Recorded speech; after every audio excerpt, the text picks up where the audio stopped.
Jangan lupa like, komen, dan subscribe channel YouTube TVRI Bengkulu, serta nyalakan lonceng notifikasinya.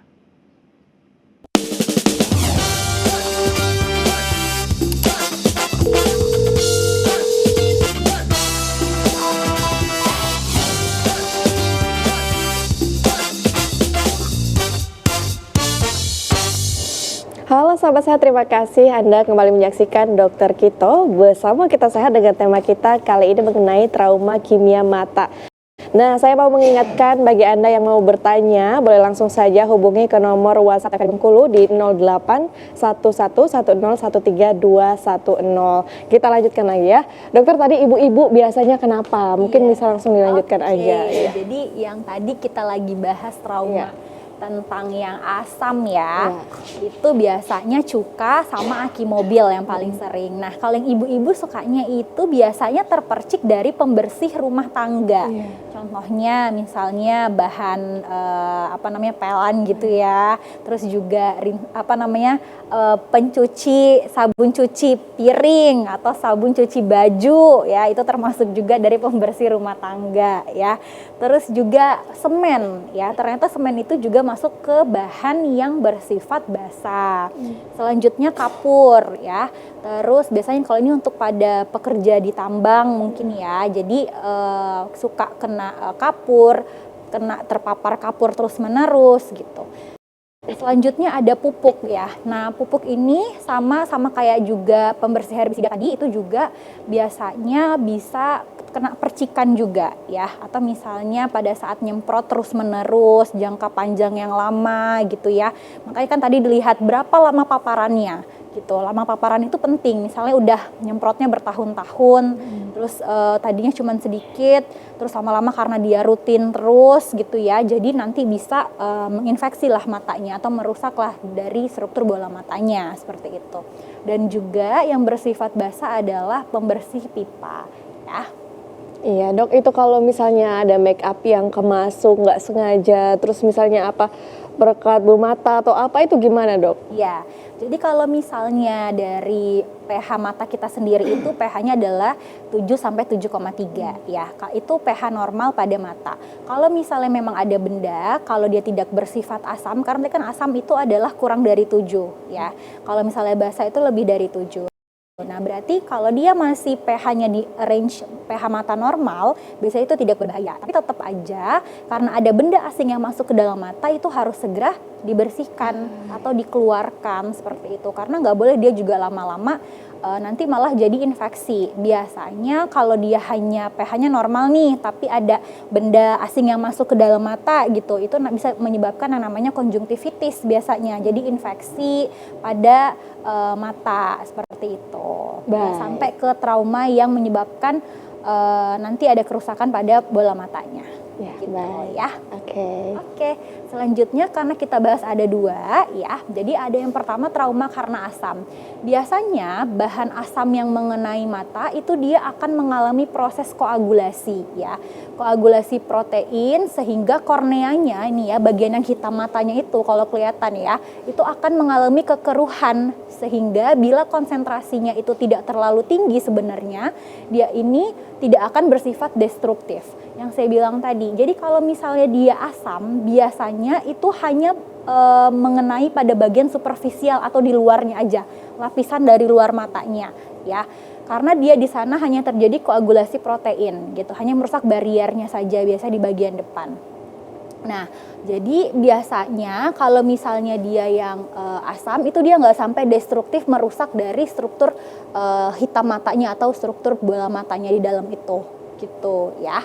Nah, biasanya bahan kimia yang bersifat asam nih, ada asam sulfat, terus juga air aki, ya air asisiu, asam sulfit, terus juga pemutih, tadi ya zat pemutih itu juga ada yang masuk ke asam, terus juga asam asetat, terus ada asam hidroklorida. Biasanya ini pada pengawet-pengawet makanan yang paling sering, atau pada orang yang pekerjaannya itu di laboratorium. Biasanya kan suka tuh campur-campurin zat seperti itu. Nah, apa bedanya sama yang basah? Nah, kalau yang trauma basah, biasanya bahan kimianya itu dia bersifat koagulasi sel sehingga terjadi saponifikasi. Saponifikasi itu proses penyabunan ya, disertain dengan karena ada proses penyabunan di dalam matanya, karena tadi bersifat basah, terjadilah dia juga matanya jadi dehidrasi ya. Nah, itulah mengapa lebih bahaya yang trauma basah sebenarnya. Lebih cepat juga efeknya di trauma basah. Jadi kalau trauma basah dia akan mengalami penyabunan di yang ini hitamnya mata itu, tempat penglihatannya atau jalur penglihatannya kita gitu. Makanya dia akan merusak di sini.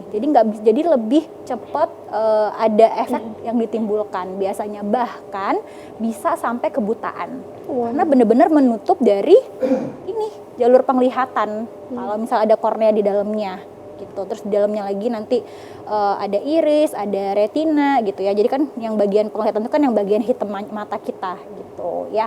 Kalau misalnya dia langsung kena di situ, dan biasanya dia itu bersifatnya juga cepat basah ini dibandingkan dengan yang asam. Dan bisa berakhir ke kebutaan. Nah, pada trauma basah itu juga dia terjadi penghancuran jaringan kolagen pada bagian korneanya, makanya itu juga putih-putih dia pada jaringan bola mata yang hitam ini, bagian hitamnya itu seperti itu. Nah, untuk bahan dari yang bersifat basah, yang pertama itu ada NaOH, ya, CaOH, terus juga freon atau pendingin, ya, bahan-bahan pendingin dari kulkas atau lemari es, terus juga sabun, sampo, itu juga basah, ya. Sabun, sampo, terus juga makanya kalau misalnya kita kemasukan sampo atau Sampo sabun, rasanya perih, Dok. banget Iya. kan, perih banget kayak langsung pengen dibersihkan seperti itu. Terus juga ada semen, ya, thinner, terus juga ada lem dan cairan-cairan pembersih dalam rumah tangga serta adanya soda kuat gitu ya. Jadi kalau trauma basah kenapa juga reaksinya lebih cepat itu tadi karena prosesnya itu dia ada proses saponifikasi yang dapat menyebabkan mata dehidrasi, terus juga dia kenanya langsung di bagian yang jaras penglihatan tadi. Seperti itu.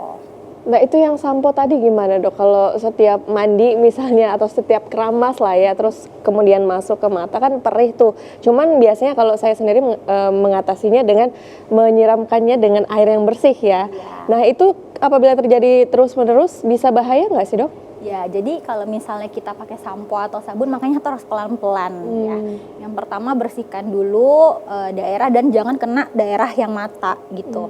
Karena itu tadi, itu dia bersifat banyak yang basahnya. Walaupun sekarang sudah banyak juga sabun dan sampo dengan pH yang normal. Jadi nggak yang terlalu perih di mata ya.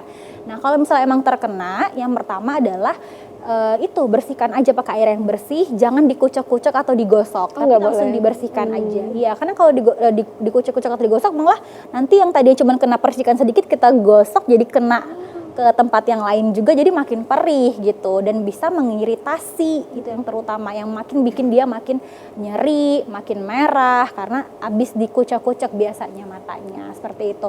Jadi nanti ada pertolongan pertama akan kita bahas di slide selanjutnya. Baik.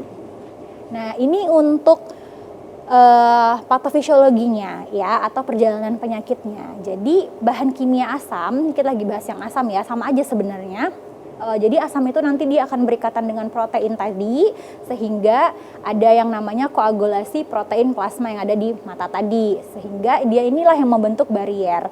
Pada saat bariernya rusak karena kena percikan tadi ya, itu asamnya tadi itu bisa masuk ke dalam bilik mata bagian depan.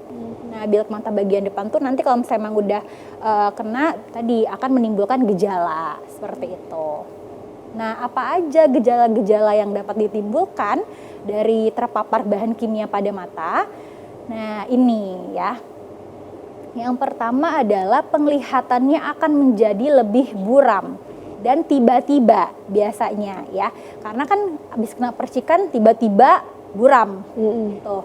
Yang kedua, rasa terbakar pada mata. Mungkin kalau rasa terbakar itu nggak semua orang bisa ngerasa, ini kayak rasanya panas gitu ya. Atau perih yang berlebihan, itu kan juga seperti rasa terbakar. Biasanya pasiennya itu datang, ini mata saya perih banget sampai nggak bisa dibuka gitu. Terus juga panas biasanya, itu adalah sensasi dari rasa terbakar pada mata. Selanjutnya biasanya matanya juga merah, berair, sakit, atau nyeri dan sulit untuk membuka mata ya. Jadi kalau misalnya apalagi sudah dikucek-kucek ya, sudah ada entah tangannya bersih atau tidak, terus juga dikasih lagi gesekan pada kucekan mata ya, itulah yang menyebabkan yang tadinya mungkin nggak sampai ada infeksi, jadi tambah infeksi, tambah bengkak, terus nanti ada di sekitar matanya jadi lebih merah seperti itu.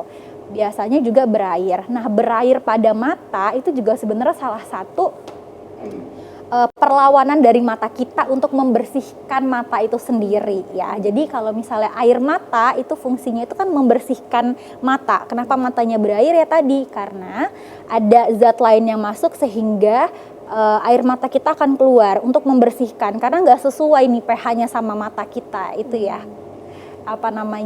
Proteksi dari mata kita sendiri. Jadi nanti matanya akan berair, disertai nyeri dan juga sulit untuk membuka mata. Apalagi kalau sudah bengkak. Baik, nah ini izin dok, gejalanya ini berlangsung terus-menerus atau di saat terkena itu aja, kemudian dia mengendap, baru nanti dia bereaksi setelah beberapa hari? Nanti dijawabnya usai jeda pariwara berikut ya. Pemirsa jangan kemana-mana, tetap bersama kami dalam Dokter Kito, bersama kita sehat.